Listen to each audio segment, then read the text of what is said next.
Shalom Bapak Ibu Saudara yang dikasihi Tuhan. Seri pengajaran hari ini berjudul Mata yang tertuju pada Tuhan.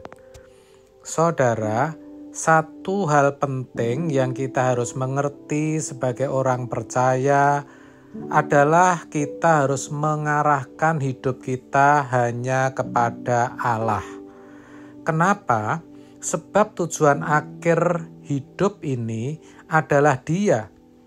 Kalau kita sampai di kekekalan belum memiliki Dia, belum memiliki Tuhan, kita pasti akan ditolak. Sementara tanpa kita sadar, hari hidup kita semakin berkurang. Itulah sebabnya dalam Matius 6 ayat 33 dikatakan, tetapi carilah dahulu kerajaan Allah dan kebenarannya, maka semuanya itu akan ditambahkan kepadamu. Ini mengingatkan bahwa sejatinya Allah itu tahu bahwa kita memiliki kebutuhan untuk hidup. Tetapi jangan sampai mata kita hanya tertuju pada kebutuhan hidup, kepada hal-hal jasmani. Sebab ada yang lebih utama, yaitu kerajaan Allah dan kebenarannya. Maka yang Tuhan mau, mata kita selalu tertuju kepadanya.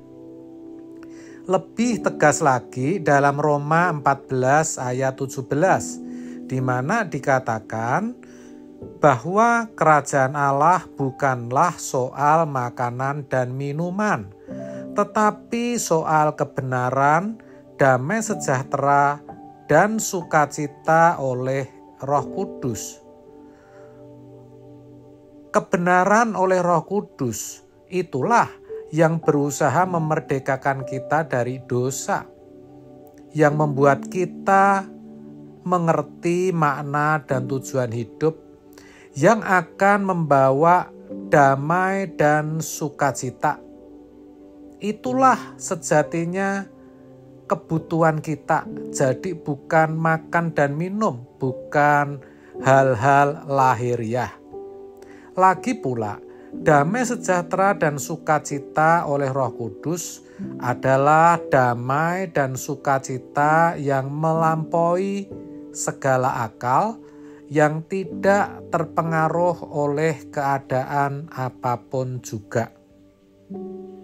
Sayang sekali, tidak banyak orang Kristen yang memiliki kebenaran oleh Roh Kudus. Pada umumnya, kebenaran yang mereka miliki, kebenaran yang mereka kenakan adalah kebenaran menurut dirinya sendiri, sehingga mereka tidak mengalami damai dan sukacita yang permanen. Itulah sebabnya mata kita mestinya tertuju hanya kepada Allah saja.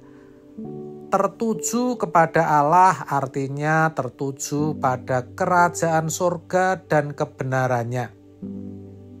Mengarahkan mata kepada Allah itu sama artinya dengan mengarahkan hidup hanya kepada langit baru dan bumi yang baru.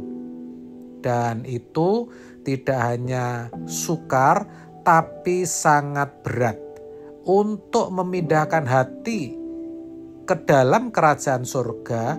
Itu membutuhkan perjuangan dengan segenap hidup.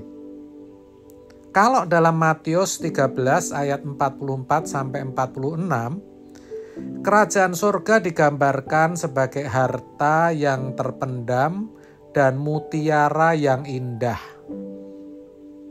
Hal kerajaan surga itu seumpama harta yang terpendam di ladang yang ditemukan orang, lalu dipendamnya lagi. Oleh sebab sukacitanya, pergilah ia menjual seluruh miliknya, lalu membeli ladang itu. Demikian pula Hal kerajaan surga itu seumpama seorang pedagang yang mencari mutiara yang indah. Setelah ditemukannya mutiara yang sangat berharga, ia pun pergi menjual miliknya, lalu membeli mutiara itu. Dari perumpamaan ini, jelas sekali bahwa agar mata kita tertuju kepada Allah, agar kita bisa menemukan dan memiliki Allah serta kerajaannya, kita harus rela kehilangan segalanya. Dengan kata lain, kita harus mau barter. Kita harus mau menukar dengan segala yang ada pada kita. Kita tidak bisa setengah-setengah. Sebaliknya harus all out. Makanya tadi saya katakan membutuhkan perjuangan dengan segenap hidup kita. Dengan kata lain, kalau kita masih terikat dengan percintaan dunia, kedagingan kita masih kuat, kita tidak mungkin fokus mengarahkan mata kita kepada Tuhan. Kita tidak mungkin bisa mengerti kebenaran. Tidak mungkin kita bisa mengerti kehendak Allah. Sebab kita tidak mungkin bisa diajar dan dididik. Maka benarlah kalau dalam Lukas 14 ayat 33 dikatakan, demikian pula lah tiap-tiap orang di antara kamu yang tidak melepaskan dirinya dari segala miliknya tidak dapat menjadi muridku. Tidak dapat menjadi muridku artinya tidak dapat dididik, tidak dapat diajar. Ironinya, banyak orang Kristen tidak mengerti akan hal ini. Sehingga kebanyakan justru masih terikat dengan dunia. Bahkan firman yang didengar selalu dikaitkan dengan dunia. Bagaimana bisa hidup nyaman, masalahnya bisa selesai dengan cepat, bisa mendapat mujizat kesembuhan, dan berkat-berkat jasmani lainnya. Tetapi merasa sudah mengarahkan matanya kepada Tuhan, sudah merasa memerlukan Tuhan.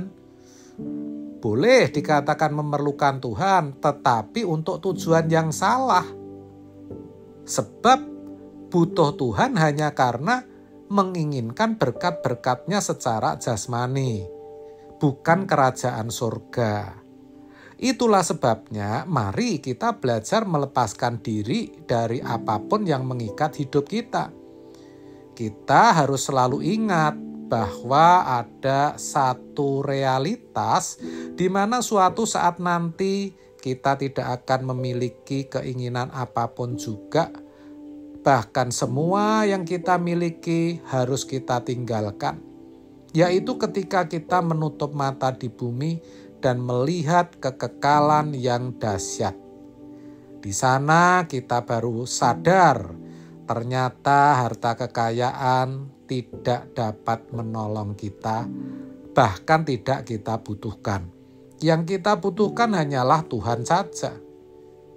Padahal kita tidak bisa memiliki Tuhan secara mendadak ketika di kekekalan nanti.